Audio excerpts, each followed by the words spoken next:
Et si le cabinet médical le plus puissant de l'histoire n'était pas une pharmacie, pas un laboratoire, pas un magasin de compléments alimentaires, mais un jardin. Plus précisément, les jardins et les champs décrits dans le livre le plus ancien jamais écrit. Voici ce dont presque personne ne parle. Les herbes mentionnées dans les écritures bibliques ne sont pas de simples détails de fond ou des images poétiques. Ce sont des médicaments de précision. Et la recherche clinique moderne ne cesse de confirmer, encore et encore, que les personnes qui utilisaient ces plantes il y a des milliers d'années comprenaient de leur pharmacologie avec une précision stupéfiante.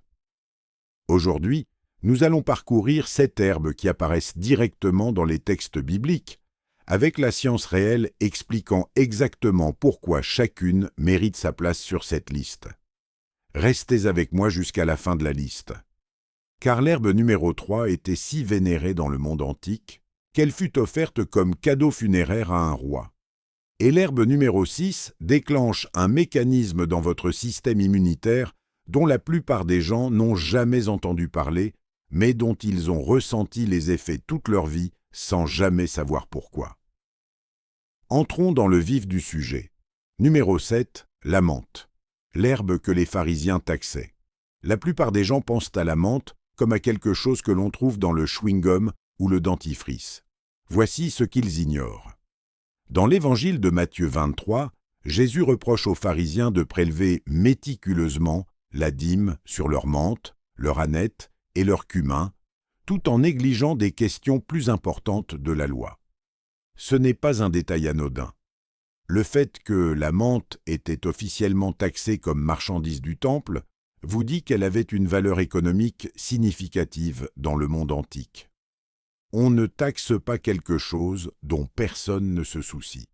Et la biochimie qui explique cette valorisation est précise. Le principal composé actif de la menthe est le menthol. Et ce que le menthol fait à l'intérieur du corps est véritablement remarquable. Il se lie à des récepteurs spécifiques dans la muqueuse musculaire lisse du tractus digestif et provoque la relaxation de ses muscles. Ce n'est pas un remède populaire, c'est un mécanisme pharmacologique défini. Plusieurs essais contrôlés randomisés ont confirmé que l'huile essentielle de menthe poivrée réduit la fréquence et la gravité des symptômes du syndrome du côlon irritable plus efficacement que de nombreux antispasmodiques pharmaceutiques, avec une fraction du profil d'effets secondaires. Mais voici la partie qui surprend la plupart des gens. Le menthol de la menthe active également des récepteurs sensibles au froid dans les voies respiratoires, c'est pourquoi il ouvre les voies aériennes et réduit si rapidement la perception de la congestion nasale. Les guérisseurs anciens brûlaient des feuilles de menthe et en inhalaient la fumée pour traiter les symptômes respiratoires bien avant que quiconque comprenne pourquoi cela fonctionnait. Ils savaient simplement que ça marchait. Le menthol possède également des propriétés analgésiques mesurables. Appliqué sur la peau, il réduit la douleur localisée grâce à un mécanisme contre-irritant qui interrompt le chemin du signal de la douleur. Les préparations traditionnelles utilisaient des feuilles de menthe fraîches écrasées appliquées directement sur les maux de tête, les douleurs musculaires et les articulations enflammées. Les préparations cliniques topiques au menthol font exactement la même chose aujourd'hui. Une dernière chose qui mérite d'être mentionnée. La menthe présente une activité antimicrobienne documentée contre plusieurs agents pathogènes buccaux. L'habitude ancienne de mâcher de la menthe fraîche après les repas rafraîchissait simultanément la laine et tuait les bactéries. Ces fonctions n'étaient pas séparées. C'était la même fonction. Utilisation traditionnelle. Feuilles fraîches infusées dans de l'eau chaude comme tisane digestive après les repas. Feuilles écrasées appliquées sur les tempes pour soulager les maux de tête. Inhalées directement contre la congestion respiratoire. C'est l'une des plantes les plus accessibles et les plus visuellement reconnaissables sur Terre. Les pharisiens n'avaient pas tort de la valoriser. Ils ont simplement raté le tableau d'ensemble. Numéro 6, l'ail, l'herbe guerrière d'Égypte et d'Israël. Celui-ci mérite d'être sur toutes les listes de ce genre. Et voici exactement pourquoi. Lorsque les Israélites errent dans le désert dans les Nombres 11, ils atteignent un point de véritable désespoir. Ils dressent la liste des aliments qui leur manquent d'Égypte, et l'ail est nommé spécifiquement, pas le blé, pas la viande, l'ail. Des adultes récemment libérés de l'esclavage le pleuraient par son nom. Une fois que vous comprenez ce que l'ail fait au système immunitaire humain, leur douleur n'est pas dramatique. Elle est entièrement rationnelle. Lorsqu'une gousse d'ail est écrasée ou hachée, une enzyme appelée allinase réagit immédiatement avec un composé appelé alliine et produit en quelques secondes une nouvelle molécule appelée allicine. Cette réaction ne se produit que lorsque la paroi cellulaire est brisée. L'ail entier posé sur votre plan de travail est pharmacologiquement inerte. Au moment où vous l'écrasez, il devient quelque chose d'entièrement différent. L'allicine est l'un des antimicrobiens naturels à spectre le plus large jamais identifié dans la recherche clinique. Elle perturbe les membranes cellulaires bactériennes, interfère avec la réplication virale, inhibe la croissance fongique et a montré une activité contre les parasites. Elle ne cible pas un seul agent pathogène par un seul mécanisme. Elle attaque simultanément plusieurs voies biologiques. C'est précisément pourquoi les micro-organismes ont tant de difficultés à développer une résistance à son égard. Et c'est là que ça devient véritablement intéressant. Des essais contrôlés montrent que les personnes qui se supplémentent régulièrement en ail connaissent à la fois moins de rhume et une durée de maladie plus courte lorsqu'elles tombent malades, mais la protection s'étend bien au-delà de la simple infection aiguë.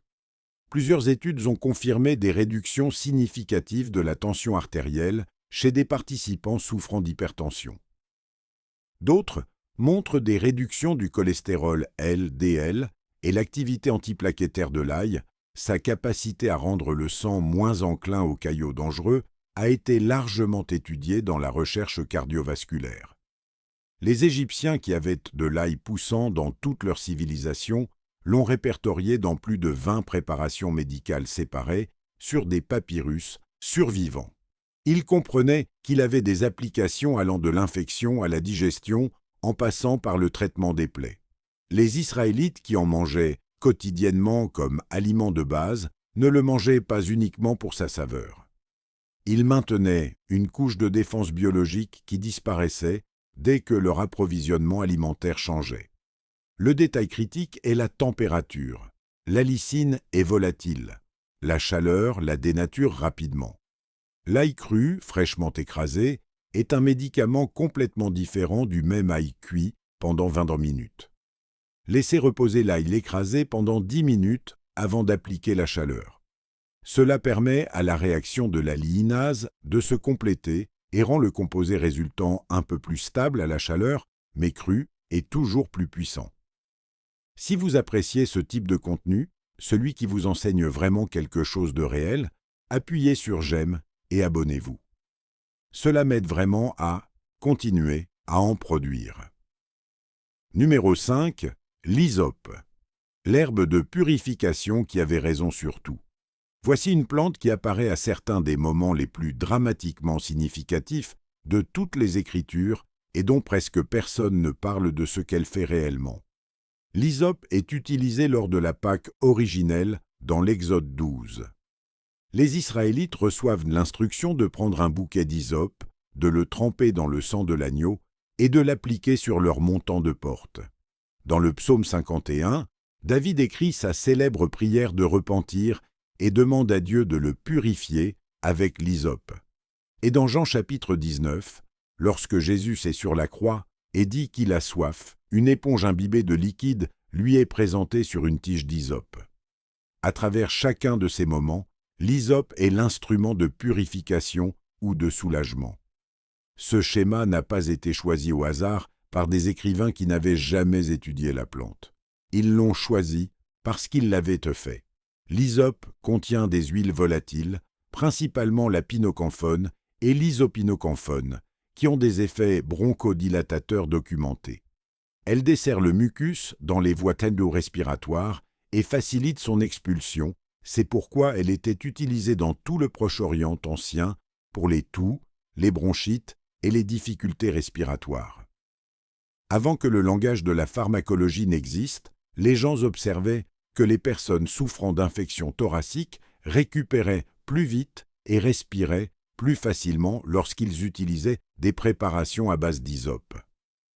Cette observation était exacte, mais voici la partie qui rend le symbolisme de purification cliniquement intéressant. L'hysope contient également des composés aux propriétés antimicrobiennes et antifongiques réelles. La recherche a confirmé une activité contre plusieurs souches bactériennes et espèces de moisissures. Lorsque la loi mosaïque ancienne ordonnait aux prêtres d'utiliser l'hysope dans la purification cérémonielle des personnes exposées à la maladie ou à la mort, ils utilisaient une plante aux propriétés désinfectantes mesurables. Le rituel était aussi de l'hygiène. Ces deux choses n'étaient pas séparées. L'acide rosmarinique présent en quantité significative dans l'hysope est un puissant polyphénol anti-inflammatoire qui a été étudié pour sa capacité à réduire le stress oxydatif au niveau cellulaire. Ce composé apparaît également dans le romarin, la sauge et le basilic, mais les concentrations dans l'hysope sont significatives. Utilisation traditionnelle, infusée comme tisane pour les infections respiratoires, les toux et les congestions. La vapeur de l'infusion chaude d'hysope inhalée directement dans les voies respiratoires. Appliquée en compresse pour les inflammations cutanées. Pour la plupart des gens dans le monde moderne, cette plante a complètement disparu des radars, mais le monde antique l'a intégrée dans les rituels les plus importants de leur civilisation. Ce n'était pas une coïncidence. Numéro 4, la coriandre. La comparaison avec la manne qui a tout changé. Faites bien attention à celui-ci car le détail que la plupart des gens ignorent est en réalité toute l'histoire. Dans l'Exode 16, lorsque Dieu fournit la manne aux Israélites dans le désert, le texte décrit son apparence comme celle d'une graine de coriandre. Puis, dans les Nombres 11, le même passage où l'ail et la menthe étaient dépleurés, le peuple décrit à nouveau la manne. Et encore une fois, le point de référence est la graine de coriandre, blanche, petite, ronde.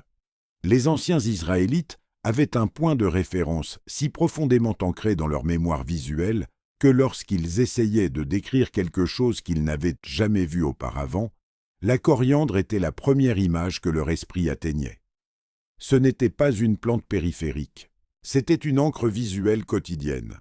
Et la science, derrière la raison pour laquelle cette herbe était si ancrée dans la vie ancienne, est véritablement impressionnante.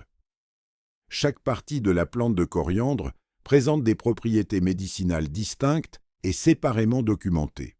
Les graines et les feuilles fraîches, que la plupart des gens connaissent sous le nom de cilantro, contiennent différents profils phytochimiques et fonctionnent par des mécanismes différents. La graine de coriandre a été utilisée pendant des milliers d'années comme aide digestive, et la recherche clinique confirme le mécanisme avec précision. Les huiles essentielles des graines réduisent les spasmes intestinaux, stimulent la sécrétion d'enzymes digestives et réduisent les ballonnements et les gaz en accélérant la motilité gastrique. Des études ont montré qu'elle est particulièrement efficace contre l'inconfort stomacal et les nausées. C'est pourquoi elle apparaît simultanément dans les traditions médicales ayurvédiques, égyptiennes et moyen-orientales. Des civilisations séparées, aucune coordination, la même conclusion. Mais c'est là que ça devient encore plus intéressant. La coriandre possède des propriétés anxiolytiques documentées, ce qui signifie qu'elle réduit activement l'anxiété par des mécanismes neurologiques mesurables. Des études animales et des premiers essais humains montrent que l'extrait de coriandre affecte l'activité des récepteurs GABA dans le cerveau, la même famille de récepteurs ciblés par les médicaments pharmaceutiques anti-anxiété. L'effet est suffisamment significatif que plusieurs équipes de recherche le poursuivent comme direction pour le traitement naturel de l'anxiété. Les graines contiennent également du linalool, un composé terpénique aux effets antimicrobiens et anti-inflammatoires documentés. Et la recherche sur la régulation de la glycémie a révélé que l'extrait de graines de coriandre aide à stimuler la sécrétion d'insuline et soutient des niveaux de glucose post-repas plus sains dans des modèles diabétiques. Utilisation traditionnelle. Graines moulues utilisées comme épices dans le pain, les ragoûts et les préparations de viande, exactement comme elles étaient utilisées dans l'Israël ancien. Feuilles fraîches utilisées comme herbe de finition pour la saveur et le soutien digestif. Tisane de graines de coriandre bues après les repas copieux pour prévenir l'inconfort digestif. C'est l'une des herbes culinaires les plus cultivées, les plus stockées et les plus disponibles mondialement sur la planète. Utilisez-la de cette façon et sachez ce que vous ingérez réellement. Numéro 3. L'encens. Le cadeau qui était aussi une ordonnance. La plupart des gens connaissent l'encens grâce à l'histoire de la Nativité. 3 rois mages, des cadeaux coûteux, fin de l'association. Voici ce qu'ils ignorent. La résine d'encens n'était pas seulement un article de luxe ou un symbole religieux. C'était l'agent anti-inflammatoire le plus sophistiqué auquel le monde antique avait accès. Et la raison pour laquelle il fut apporté comme cadeau à un roi nouveau-né, aux côtés de l'or, était que, à cette époque, sa valeur médicinale était véritablement comparable à un métal précieux. L'encens provient de la résine des arbres Boswellia et son utilisation est largement documentée dans les textes religieux et médicaux égyptiens anciens, hébreux et plus largement proche-orientaux. La fumée était utilisée dans les rituels du temple non seulement pour son symbolisme sacré, mais parce que l'inhalation des composés dans cette fumée avait des effets physiologiques mesurables sur les personnes à l'intérieur de ces espaces. Cela était connu des prêtres qui géraient ces rituels. Ils ne devinaient pas. Les principaux composés actifs de l'encens sont les acides boswelliques et la recherche pharmacologique, moderne, a identifié un mécanisme très spécifique par lequel il fonctionne. Les acides boswelliques inhibent directement une enzyme appelée 5-lipoxygénase, qui est un moteur principal de la cascade inflammatoire. Les médicaments anti-inflammatoires pharmaceutiques fonctionnent souvent en bloquant les enzymes COX. L'ibuprofène fonctionne de cette façon. Les acides boswelliques ciblent une voie parallèle, une voie que de nombreux produits pharmaceutiques n'atteignent pas, ce qui les rend complémentaires plutôt que redondants avec les approches anti-inflammatoires standards. Des essais cliniques ont montré que l'extrait d'encens produisait des améliorations significatives de la douleur articulaire et de la mobilité chez des patients atteints d'arthrose. D'autres essais ont révélé qu'il réduit les symptômes de la maladie de Crohn et de la colite ulcéreuse, des affections inflammatoires de l'intestin pour lesquelles les options de traitement conventionnels sont limitées. La recherche cérébrale examine maintenant les acides boswelliques pour leurs propriétés neuroprotectrices, car la voie anti-inflammatoire qu'ils inhibent est également impliquée dans la dégénérescence neurologique. Et voici un détail que presque personne dans la conversation grand public ne reconnaît. Des chercheurs étudiant l'encens ont découvert que la combustion de la résine produit un composé appelé acétate d'insensile, qui présente des effets anxiolytiques documentés et des effets légèrement antidépresseurs dans des modèles de laboratoire. Il active des canaux ioniques dans le cerveau de manière à réduire l'anxiété et à élever l'humeur.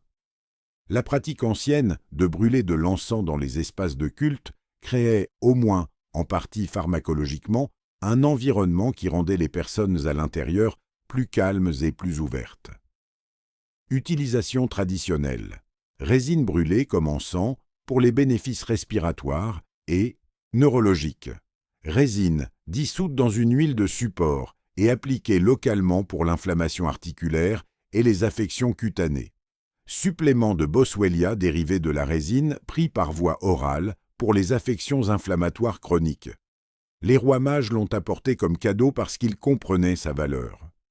La recherche clinique moderne met maintenant des chiffres sur ce qu'il s'avère déjà. Numéro 2. Le cumin. La graine sacrée dans le sermon. Revenons à Matthieu 23. Jésus nomme spécifiquement le cumin, aux côtés de la menthe et de l'âneth, comme l'une des herbes sur lesquelles les pharisiens prélevaient la dîme. 3 herbes élevées au statut de taxation du temple. Chacune d'entre elles, il s'avère, porte une valeur médicinale cliniquement validé. Le cumin est sous-estimé dans presque toutes les conversations modernes sur la santé. Il est traité comme un arôme, une épice de fond, quelque chose que l'on trouve dans l'assaisonnement pour tacos. Mais dans le monde antique, c'était d'abord un médicament et ensuite un arôme. Et la recherche expliquant pourquoi le monde antique le tenait en si haute estime mérite qu'on y consacre du temps. Au niveau de la physiologie quotidienne, l'impact du cumin sur la digestion est bien établi.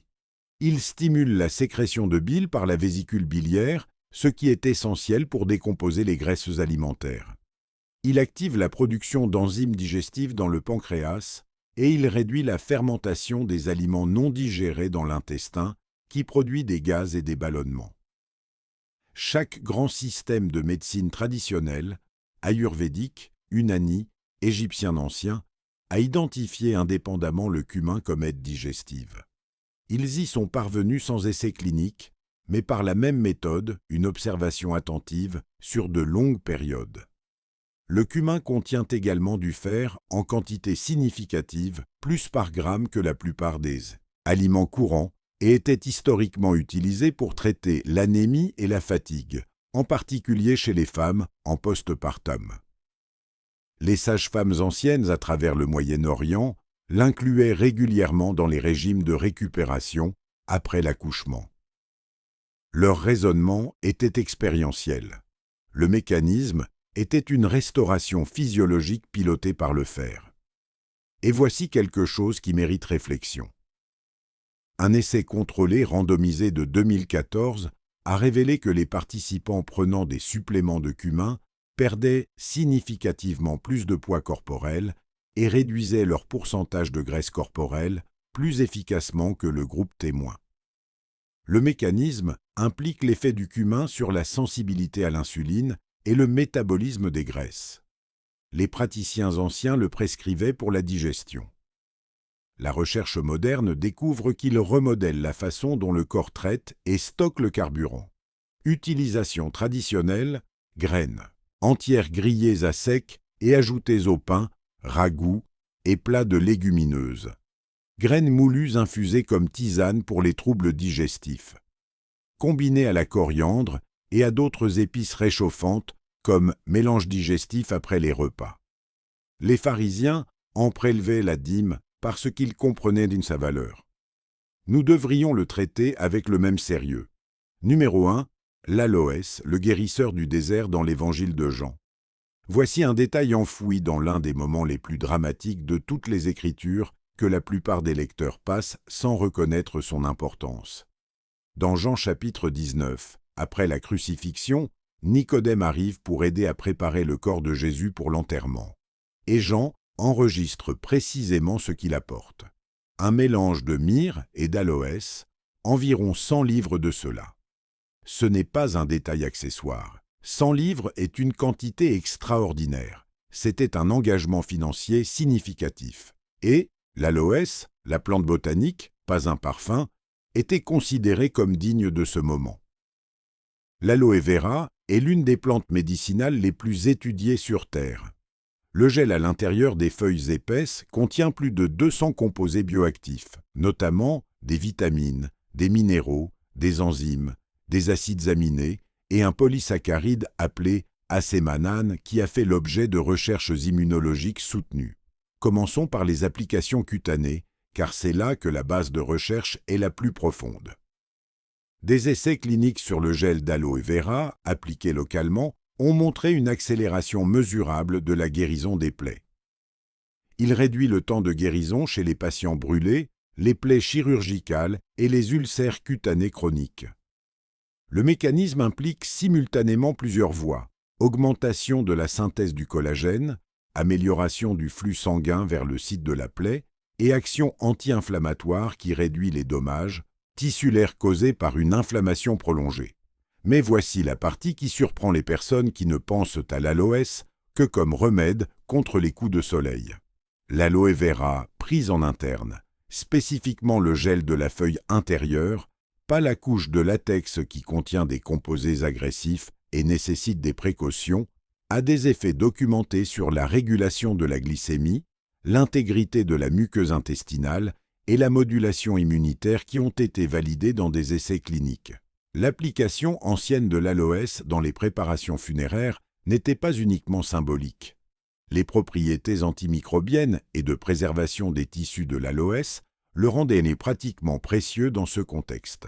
Des civilisations à travers l'Afrique, le Moyen-Orient et l'Asie appliquaient indépendamment l'aloès aux affections cutanées, aux plaies et aux affections inflammatoires pendant des milliers d'années, avant que toute communication partagée n'ait été possible. Elles sont arrivées à la même réponse depuis des directions différentes parce que la plante produisait des résultats que l'on pouvait observer. L'aloès contient également des anthraquinones, des composés aux propriétés antivirales documentées, et des polyphénols qui contribuent à son activité antioxydante globale.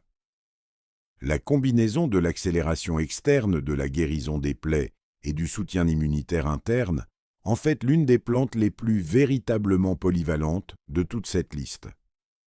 Utilisation traditionnelle. Gel frais extrait directement de la feuille et appliqué immédiatement sur les brûlures, les plaies, les inflammations cutanées et les affections cutanées inflammatoires. Gel de la feuille intérieure, consommé en petite quantité pour le soutien de la muqueuse intestinale, la modulation de la glycémie et la fonction immunitaire. Et pendant plus de 2000 ans à travers des dizaines de civilisations indépendantes, utilisées dans le soin des êtres humains au moment qui comptèrent le plus. Cette herbe, des milliers d'années d'utilisation humaine documentée, et la même conclusion ne cessait d'arriver de la recherche clinique moderne. Les observations étaient justes. Ce qui me frappe le plus dans toute cette liste, c'est qu'aucune de ces plantes n'a nécessité un laboratoire pharmaceutique pour être découverte. La menthe détend le tractus digestif. L'ail tue les agents pathogènes grâce à la lysine. L'encens inhibe la cascade inflammatoire. L'aloès accélère la guérison des plaies. Chacun de ces effets a été identifié et mis en pratique par des personnes qui n'avaient pas de diplôme en biochimie, pas de microscopes électroniques, pas d'essais contrôlés randomisés. Ils avaient autre chose. Ils avaient une attention soutenue, attentive et multigénérationnelle à ce qui se passait lorsqu'ils utilisaient ces plantes et à ce qui se passait lorsqu'ils ne le faisaient pas. Ils ont intégré cette connaissance dans leurs rituels religieux, leurs économies commerciales, leur système de taxation du temple et leur préparation funéraire. La connaissance était si importante qu'ils l'ont intégrée dans les structures qui maintenaient toute leur civilisation ensemble. La science moderne n'a pas découvert ces bienfaits. Elle les a confirmés. Avec tous les outils disponibles aujourd'hui, elle continue d'arriver aux mêmes endroits où ces praticiens anciens arrivaient, avec rien d'autre que l'observation et l'expérience. Dites-moi dans les commentaires quelle herbe vous a le plus surpris. Était-ce le mécanisme réducteur d'anxiété dans la coriandre? Le composé de l'encens qui a réellement changé la neurochimie des espaces de culte anciens? Ou Nicodème arrivant avec 100 livres d'aloès au moment le plus significatif de l'histoire humaine? Si vous n'êtes pas encore abonné, c'est le moment. Appuyez sur ce bouton et la cloche de notification. Je publie de nouvelles vidéos chaque jour et nous ne faisons que commencer. À bientôt dans la prochaine.